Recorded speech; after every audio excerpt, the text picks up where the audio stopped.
Bonjour chers amis, bienvenue dans cette vidéo. Aujourd'hui on va traiter d'un sujet qui préoccupe pas mal de pilotes de drones. Le problème va se poser lorsque le sol n'est pas parfaitement uniforme, n'est pas propre, encombré soit de rochers ou d'herbes hautes, des choses qui vont pouvoir contrarier le mouvement des hélices et rendre le décollage et l'atterrissage compliqués. J'ai une pensée pour les anciens utilisateurs de Phantom 4 Pro par exemple, dont le train d'atterrissage extrêmement long rendait le décollage à la main et l'atterrissage à la main souvent assez inutiles, étant donné que les hélices sont très loin du sol, et d'autre part extrêmement simples. Il suffisait de saisir l'appareil par la patte arrière droite, de le tenir loin au-dessus de la tête, de mettre les moteurs en marche et de le faire décoller. Et pour l'atterrissage, c'était la même chose, ce train d'atterrissage représente une poignée providentielle. Le problème se pose avec les appareils de nouvelle génération de DJI, les Mavic en particulier, le Mavic 2 Pro, le Mavic 3 Entreprise, où les hélices sont beaucoup plus basses et beaucoup plus proches des mains, des doigts, et peuvent en effrayer plus d'un, à raison. La première chose que nous allons voir dans cette vidéo, c'est la préhension du drone. En effet, il existe deux risques. Le premier, c'est de se faire couper les doigts. Le deuxième, c'est de se faire éborgner en toute simplicité.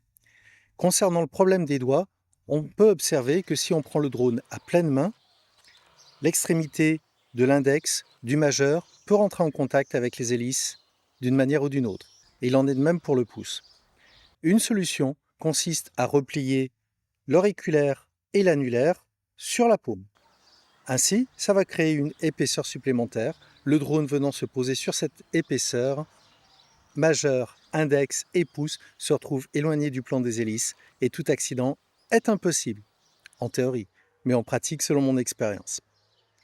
La deuxième chose, pour ce qui concerne le risque au niveau des yeux et du visage, il est impératif de toujours réaliser ces manœuvres de décollage et d'atterrissage en tenant le drone très haut au-dessus de sa tête. Ainsi, le plan des hélices se retrouve au-dessus du niveau des yeux.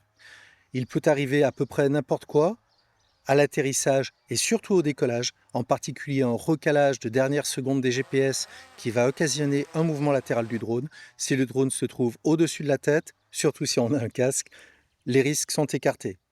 Par contre, si le drone est tenu trop bas, un mouvement pourrait avoir des conséquences dramatiques. Toujours bien haut, c'est le secret.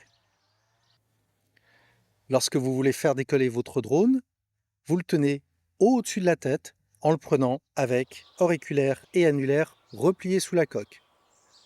Avec votre main gauche, vous allez actionner les deux leviers vers le bas et l'intérieur. Pour ceci, une sangle est bien évidemment impérative.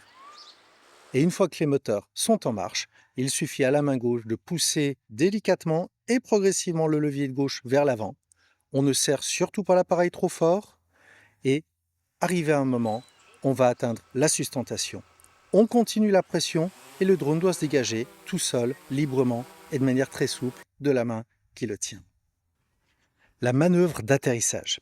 Elle est en général plus sécurisante et plus simple que la manœuvre de décollage, mais il y a quand même une ou deux bricoles à connaître. La première est de toujours bien apporter l'appareil au-dessus du niveau des yeux pour les raisons qu'on a vues, de manière à ce qu'on puisse l'attraper tranquillement au-dessus de sa tête à portée de main. Dans le cas d'un Mavic 3 Entreprise, le problème peut surgir à cause des capteurs inférieurs.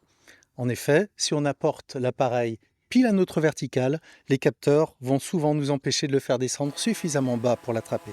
Une solution consiste simplement à faire un pas en arrière, le faire descendre à la bonne hauteur, un pas en avant et s'en saisir. Dans le cas d'un Mavic 2 Pro, il y a une finesse. On peut se servir de cette finesse pour faire un tour de magie qui amuse les enfants. Il suffit de faire monter la main par le dessous du drone dans un mouvement vertical. Les capteurs détectent la main et le drone s'élève. Ça s'appelle de la télékinésie comme Maître Yoda. Pour pallier ce problème, il y a moyen de tromper les capteurs. Pour ceci, au lieu d'approcher la main verticalement de bas en haut, on met la main tout de suite à la bonne hauteur, à l'arrière du drone. Et en avançant la main pour l'approcher sous le drone, les capteurs nivoquent du feu, on peut s'en saisir. À part ça, rien de bien compliqué, on descend le drone à la bonne position, la bonne hauteur, on l'oriente de manière à pouvoir percevoir son flanc droit, et ainsi on va venir loger le pouce dans le creux qui se situe à l'arrière du bras avant droit de l'appareil. On replie bien l'auriculaire et l'annulaire pour faire la petite épaisseur de sécurité nécessaire. On referme les doigts sans serrer autour de la coque du drone. Et à l'aide de la main gauche, il suffit de baisser, de tirer vers soi le levier gauche de la télécommande jusqu'à ce que les moteurs s'arrêtent. Et c'est terminé. Chers amis pilotes, j'espère que cette vidéo vous aura plu et surtout qu'elle vous sera utile. Et ceux qui ne sont pas encore pilotes de drone, je vous invite à visiter mes vidéos de temps en temps et à voir mes articles. Je pense que c'est toujours intéressant de voir un petit peu de l'intérieur, comment on travaille quand on était les pilotes de drone. Fly safe!